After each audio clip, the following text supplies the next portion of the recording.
Assalamualaikum warahmatullahi wabarakatuh. Halo, apa kabar semuanya?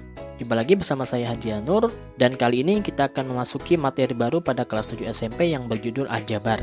Nah, apa sih itu aljabar? Nah, pada video pertama kali ini kita akan jelaskan mengenai pengertian dari aljabar serta nilai dari bentuk aljabar. Oke, daripada penasaran, langsung saja kita simak video berikut ini.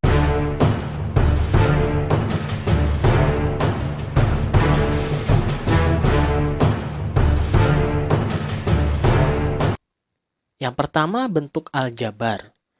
Pengertian dari bentuk aljabar. Bentuk aljabar itu adalah bentuk matematika yang melibatkan simbol atau huruf untuk mewakili bilangan yang belum diketahui. Nah, unsur-unsur aljabar itu antara lain yang pertama adalah variabel atau peubah, yaitu simbol yang mewakili suatu bilangan dituliskan dengan huruf kecil. Nah, ini variabel inilah yang menjadi inti dari aljabar, karena variabel ini yang berupa huruf ya. Kemudian yang kedua, koefisien, yaitu bilangan yang menyertai variabel. Kemudian konstanta, yaitu bilangan yang tidak disertai variabel. Jadi berbeda antara koefisien dengan konstanta. Kalau koefisien itu adalah bilangan yang menyertai variabel. Kalau konstanta, bilangan yang tidak disertai variabel. Kemudian suku, yaitu variabel beserta koefisiennya atau konstanta saja. Nah, suku ini ada dua macam ya. Yang pertama suku sejenis, yaitu suku yang variabel dan pangkat variabelnya sama. Kemudian yang kedua suku yang tidak sejenis, yaitu suku yang variabel dan pangkat variabelnya berbeda. Nah, kita akan lihat contohnya nih, daripada bingung ya dengan istilah-istilah ini. Kita akan langsung saja ke contohnya supaya lebih paham. Yang pertama, misalnya diketahui bentuk aljabar. Nah, ini bentuk aljabar nih, ada hurufnya. Jadi kalau ada huruf, berarti ini adalah bentuk aljabar. Nah, 2A pangkat 2 atau 2A kuadrat dikurang 5A ditambah 7B tambah 4A ditambah 15. Lalu, yang dimaksud dengan variabel tadi apa? Variabel adalah hurufnya, yaitu huruf A ini ya, dan B. Jadi variabelnya ada dua, yaitu A dan B. Kemudian banyak sukunya ada berapa? Suku itu yang ini. Satu suku, satu suku, satu suku, satu suku, dan satu suku. Jadi ada 5 suku semuanya. Lalu konstanta. Konstanta tadi adalah bilangan yang tidak disertai variabel. Jadi bilangan yang tidak ada variabel, yaitu yang 15 ini. Karena di sini nggak ada hurufnya. Nah, ini yang disebut dengan konstanta. Kemudian suku kedua. Ini suku pertama, ini suku kedua. Jadi suku kedua adalah negatif 5A ya. Negatifnya jangan ditinggal. Negatif ini milik 5A ya. Jadi negatif 5A. Lalu suku kelima. Suku kelima berarti kita hitung saja. 1, 2, 3, 4, 5. Berarti suku kelima adalah 15. Lalu koefisien, misalnya koefisien suku B. Yang mana yang B nih? Nah, ini yang B. Koefisiennya berarti adalah positif 7 atau 7 ya. Lalu suku yang sejenis yang mana? Sejenis tadi adalah suku yang variabelnya dan pangkatnya sama. Jadi yang mana? Oh, yang sama-sama A ya. Tapi ini A pangkat 2 nih, nggak boleh nih. Jadi yang A dengan yang A. Kalau yang A pangkat 2 dengan yang A ini nggak sejenis, karena pangkatnya nggak sama. Jadi yang sama itu yang ini. Jadi yang sukunya yang sama, yang negatif 5A dengan yang 4A ya. Oke. Kita lihat lagi, koefisien suku yang A apa? Suku yang A berarti koefisiennya yang ini, negatif 5 dan 4 ya. Nah, sekarang contoh kedua nih supaya lebih mantap pemahamannya. Ada seperti ini aljabarnya, ada hurufnya ya, berarti ini bentuk aljabar. Variabelnya apa? Variabelnya adalah X dan Y ya, karena hurufnya X dan Y. Lalu banyak sukunya ada berapa? 1, 2, 3, 4, 5, 6. Ada 6 suku. Kemudian konstantanya ada nggak? So, konstanta tadi suku yang tidak memiliki variabel. Ada, yaitu yang 5.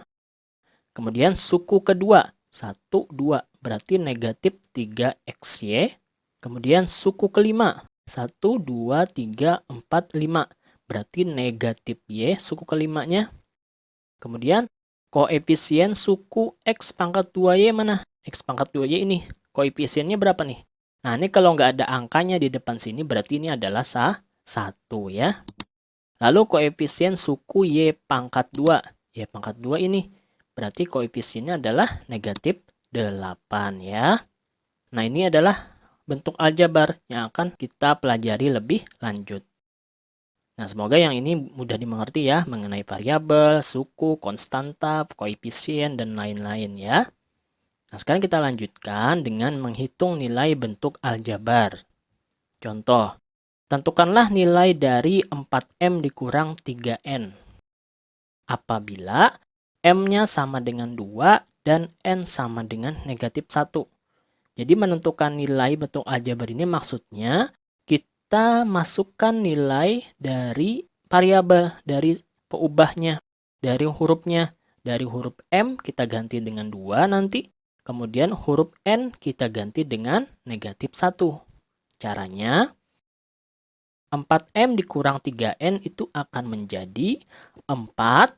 M kita ganti dengan 2. Berarti 4 kali 2. Kemudian dikurang 3 dikali dengan N. N diganti dengan negatif 1. Hasilnya 4 kali 2 kan 8. 8 dikurang 3 kali negatif 1, negatif 3. Nah, ini negatif ketemu negatif menjadi positif. Jadi 8 tambah 3. Hasilnya adalah 11. Oke ya, bisa dimengerti. Jadi nilai bentuk aljabar 4M dikurang 3N apabila M sama dengan 2 dan N sama dengan negatif 1 adalah 11. Nah, oke, sekarang kita lanjut. Contoh yang kedua. Tentukan nilai dari 2X pangkat 2 ditambah 3X dikurang Y ditambah 5. Apabila X-nya 3 dan Y-nya 1. Caranya seperti tadi ya. X kita ganti dengan 3, Y kita ganti dengan 1. Jadi, yang asalnya 2X pangkat 2 ditambah 3X dikurang Y tambah 5. X-nya menjadi 3, berarti 2 dikali 3 pangkat 2. Kemudian ditambah 3X, berarti 3 kali 3. Kemudian dikurang Y, berarti dikurang 1. Kemudian ditambah 5. Nah, kita hitung. Ini kan 3 pangkat 2, 9. Berarti 2 kali 9 ditambah 3 kali 3 juga 9. Kemudian dikurang 1 ditambah 5. Hasilnya ini 18. Berarti 18 tambah 9 kurang 1 tambah 5. Hasilnya adalah 31. Ya.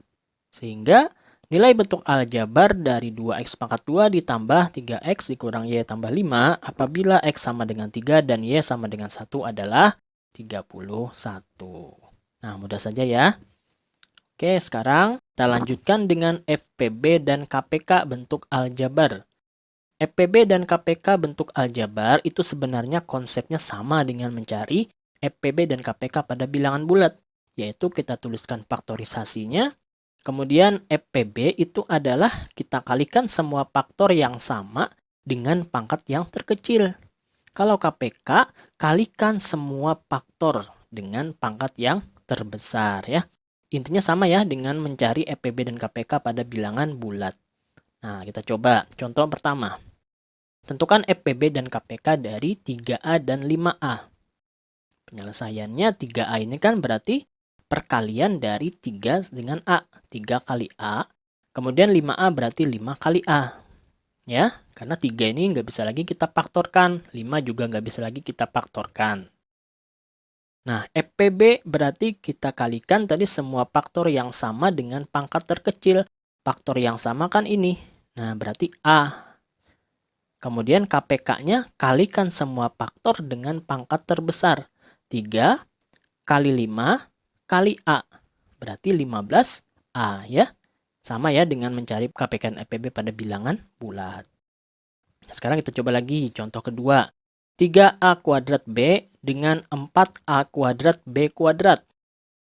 Penyelesaiannya yang ini berarti menjadi 3 kali A kuadrat kali B.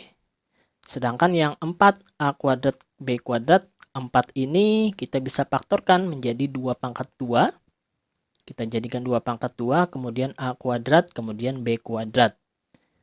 Nah, FPB kan yang sama ya, cari faktor yang sama dan yang terkecil. Nah, ini yang sama nih. Nah, A pangkat 2, Kemudian B dengan B pangkat 2 yang terkecil adalah yang B.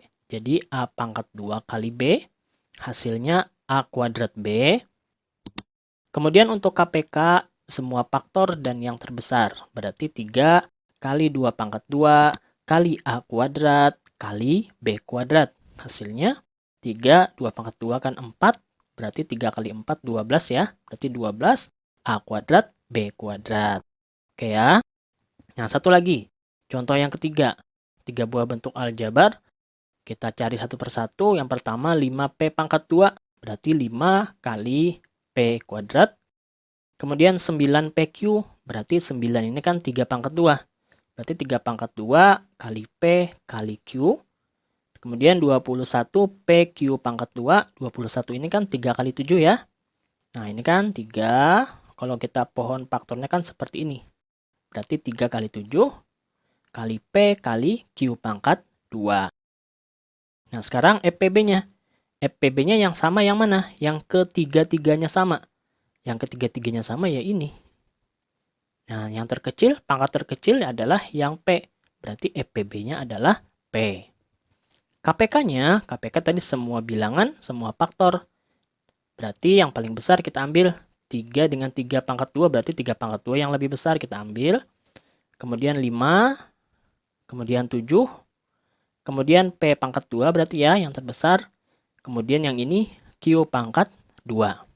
Hasilnya kita kalikan ya, ini 9 kali 5 kali 7, 315. P pangkat 2, Q pangkat 2. Nah, demikianlah penjelasan mengenai konsep dari aljabar. Semoga bisa dimengerti dengan baik karena konsep aljabar ini sangat berkaitan erat dengan materi-materi matematika yang lain. Tidak hanya di matematika, di dalam bidang ilmu yang lain juga diperlukan, misalnya dalam fisika, kimia, dan lain sebagainya ya. Jadi, semoga bisa dipahami video yang singkat ini. Terima kasih telah menonton sampai selesai. Jangan lupa like-nya, komen jika ada yang mau ditanyakan, subscribe ya, dan nyalakan loncengnya agar tidak ketinggalan video-video pembelajaran berikutnya. Saya akhiri, Assalamualaikum warahmatullahi wabarakatuh.